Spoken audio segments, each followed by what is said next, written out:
Has New Balance finally got it right with their new Supercomp Elite V4?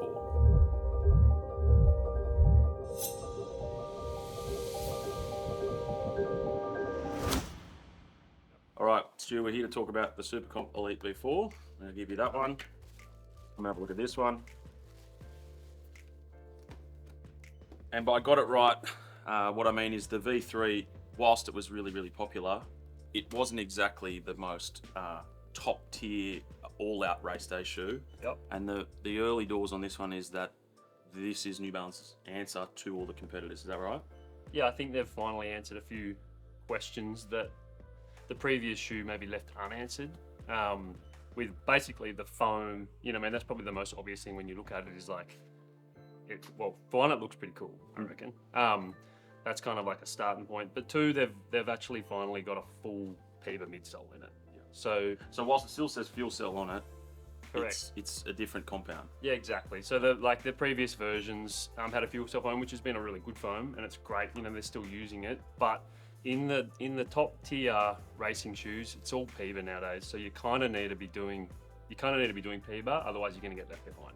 And I think previously in earlier versions of the Supercomp V3, etc., they were it was a little bit left behind. Yep. Like they're great shoes in their own right, but when people, I guess the pointy end of the runners were like, I want a racing shoe. They try it on, they love it, but they're like, I just it's missing something. So I reckon just by looking at this, New Balance have finally answered a few of those questions.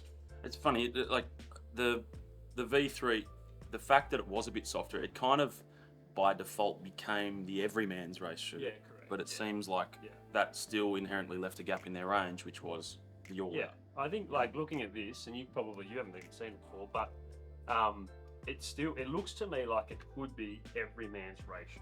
As in, like I look at it with like a fairly wide footprint.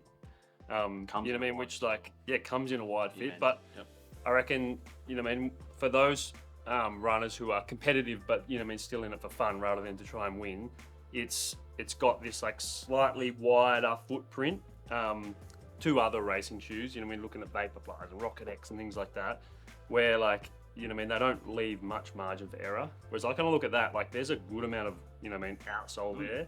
There's a good amount of heel, so if you're heel striking a little bit, you've got protection. But it just looks like it's going to be a kind of a stable racing shoe, which I think is great. And it's like the way it's constructed with the PEBA and they've got the New Balance Energy Arc through there. It's like it's going to be competitive and racy for those who want to race in it.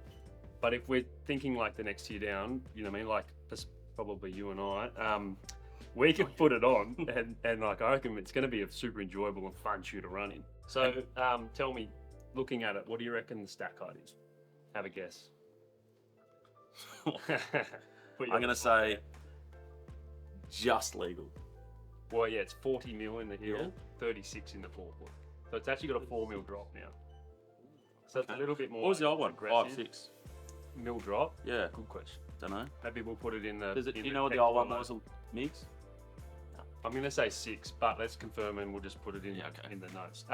You think so? Yeah, it's like it's got a 40 and 36, so there's enough foam under your foot, a 4 millimeter heel drop, which feels lighter. Yeah, actually, I know that. I think a men's 9 is a little under 240 grams, so it's not the lightest racing shoe, but you're right, holding it, it feels light. Yeah, but at 240 grams and still having a full outsole, 100%. You're going to get some durability out of it. Yeah. So. Yeah, they kind of haven't, they could have gone lighter weight. I remember looking at this shoe when we were buying it and they were talking about these shapes through here and they're trying to shave off as much foam as possible without losing any sort of integrity of the shoe. So it's a really clever. I always think this when brands brag about their, weight or lack of, it's like the first thing you do is turn it over and there's no outsole. Yeah, exactly. It's like, well, what a great way to save weight. Yeah, or they kind of like pull it in too much through there. So kind of losing a little bit of that stability. Yeah, this feels really light, but it looks as though it's still going to have the durability that you would expect from a racing shoe. It's not going to be your daily trainer, but it's it's not a daily trainer. It's like a durable racing shoe, and I think obviously with the the combination of the foam and the plate and the super lightweight breathable upper, I think New Balance is still calling this the Phantom Fit, which they're using in a few shoes, but it's obviously designed to be like, a very comfortable fitting, but super lightweight and breathable upper. So again, like Haven't even tried it on, but it looks like they've nailed it. With the geometric design, it's got a bit of an Adidas look and feel to Yeah, it. I don't know if I'm true. allowed to make that comparison, but I really like it. I think it looks great. Yeah. Obviously, being in this category, you know what I mean, there's like, when you go diving inside the shoe, there's really, you know what I mean, there's fairly minimal inside. There's not a lot of cushioning in the inner sole. But you know what I mean, all the cushioning is coming from there. The plate itself, you can kind of see the line that it follows. So under the forefoot, it's going to still feel soft, I think, because it's got like, it's not, the plate itself is not really close to your forefoot. We'll probably get Elijah's opinion on that after running in it. But I think like my complaint with some other super shoes is when the plate is too close to your foot, it feels great for a shorter distance, but as you go longer, it can feel a little hard. yeah. So I kind of like, you know what I mean, to me, it looks like maybe the longer distance runs in this shoe are going to feel nice. It's going to feel comfortable for a longer period of time. Yeah. But yeah, I think all in all, it's a great little package. Well, the early indicators for us of how successful a shoe is going to be is how much the staff chat lights up about it, and Yeah, true. the staff have been going nuts about this thing, so we've got high hopes for it, that's for sure. Yeah, well, they got excited about the drawings we sent them a little while ago. So. And then it seems like they paired it really well with, I know that we're here to talk about this shoe, but the Rebel having almost the same geometry Yeah, true. without a Looks plate. very similar. It seems like they're a really good pairing of you keep this for your race day, you got your Rebel for your... The training runs. It's probably, so the New Balance, the Supercomp Elite V3 had that like woven one-piece upper. Do you remember that? So it's sort of, which you don't see that often anymore. This is quite different. It's got this like, look at the tongue on it. It's sort of, it's not gusseted, you know what I mean? So it's going to be a little bit of a different fit. I guess like, that's probably important for those who have maybe tried previous versions and are interested in this. It's quite a different shoe. So it's definitely going to be worth putting your foot into it if you can, because the tongue itself is like almost, it's got very like a minor bit of padding in it, but it's super thin. But obviously it's not gusseted now. So there's going to be like, I guess it probably changes the way it fits a little bit. Maybe it's a little bit more custom. But yeah, I think you said it earlier too. It does come in at 2E, you know, women's. Are they doing a D? Sorry, 2E men. No, white Okay, women's, but it's such an opportunity for this shoe because there's so many consumers who want a carbon plated race shoe who have a wide foot type. Yeah. And it's the only choice, and it's not even like it's a badge. It's a legitimate choice for them. Yeah, absolutely. Also, like, you know what I mean, through the heel, it's like, you know what I mean, it's got a little bit of a heel counter there. Not heaps, still got a bit of movement in it, but down low, like, it's going to hold your Got a bit of foot well. structure for a racing upper, I reckon, with this Yeah. that orange band that runs through the midfoot. If you, Yeah. and then with a little heel counter in it as well, it feels like it's actually got, you know, for a lightweight upper, it feels like it's got a bit about it.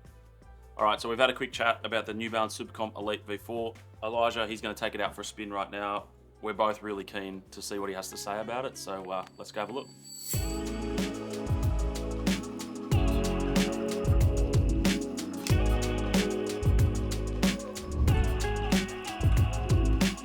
All right, lucky me gets to test this shoe out in 35-degree heat as Elijah.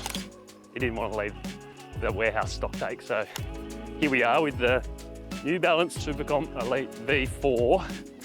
After just having done the first impressions video, just talking about it, which is nice. Now I get to put it on and try it out. So first things first, it's really, really comfortable.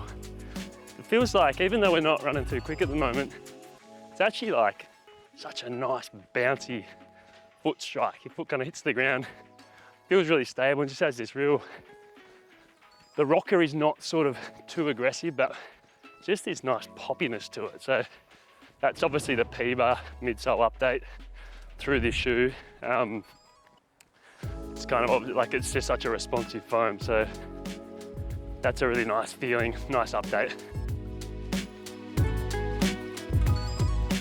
This has got the 4mm heel drop through it now, so can't really notice that too much, just feels natural. I guess because of the rocker, because of that carbon plate, that 4mm drop lends itself quite well to that. So mid-foot strike, nice kind of roll off, really like energetic return. So it's all kind of lending itself to being a real nice racing shoe. One One of the things I really like about the way this feels at the moment is it does feel quite stable. So even I think is like, if you're not an elite runner and you want something that's gonna feel fast and be racy, but obviously like the later stages of longer races, kind of feels like it's gonna have that if I land a little bit more on my heels. It's really stable, which is nice. It's not too aggressive, so that obviously will benefit, you know what I mean, people who are running quickly, but maybe not like elite level. So if you're trying to do the, you know what I mean, chase your own PB, rather than winning races, you're going to enjoy something like this. I think that's really important too, because these styles of shoes now, like, they're just quite fun to run in, regardless of like whether you're winning races or just, you know what I mean, going out for a bit of fun. Kind of want to be obviously like in something like this because it's just enjoyable.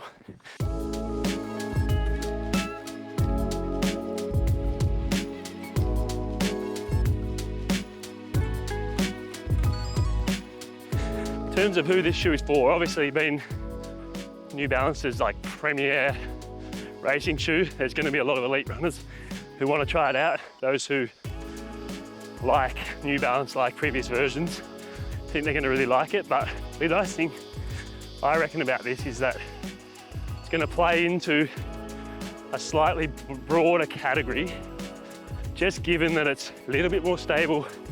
They offer the 2E width, so plus I reckon it's like a touch of a safer shoe to run in, if that makes sense, because of the slightly wider last. So I reckon it's definitely got those elite runners sorted who want to move a bit quicker in it. But if you want something, maybe your first like super shoe, you could probably put this on and be pretty comfy with it.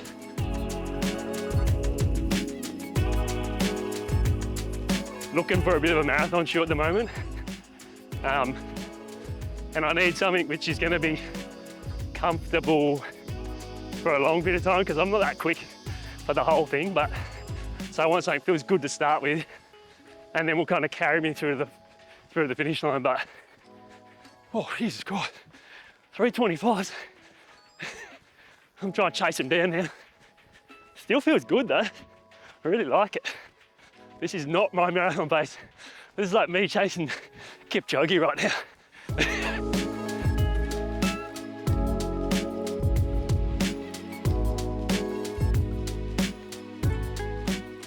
At the start of our video, we asked if New Balance had finally answered the question of a super shoe. And after a few Ks in it now, I'm very, very happy to say that I think they have.